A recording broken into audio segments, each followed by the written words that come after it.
wanasema kwamba tujifunze kwa waliofanikiwa. Lakini mimi naweza nikasema kwamba pia wakati tunajifunza kwa waliofanikiwa, tusisahau pia kujifunza kwa waliofeli.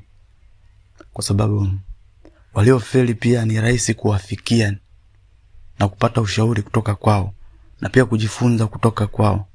Tofauti na waliofanikiwa, sio rahisi sana kuwafikia karibu watu ambao wamefanikiwa, na ni rahisi pia kupata ushauri wa kweli kutoka kwa watu ambao wamefeli, hata kupitia maisha yao tu.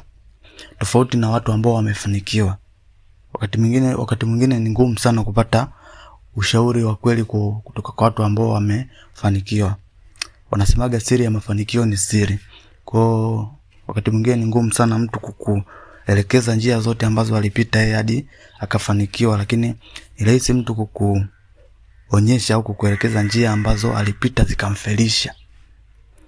Tofauti na ule ambaye amefanikiwa, inaweza ikawa ngumu sana kukuonyesha njia ambazo alipita yeye hadi akafanikiwa akafika hapo alipo, lakini pia ni ngumu pia kuwa karibu naye, kufika karibu naye. Tofauti na wale ambao walifeli, ni rahisi sana kuwa karibu nao na kupata ushauri kutoka kwao. Kwa wakati tunajifunza kwa waliofanikiwa, tusisahau pia kujifunza waliofeli walifeli nini, kiliwafelisha, ili tusipite njia ambazo walipita, ili tufanikiwe kama waliofanikiwa.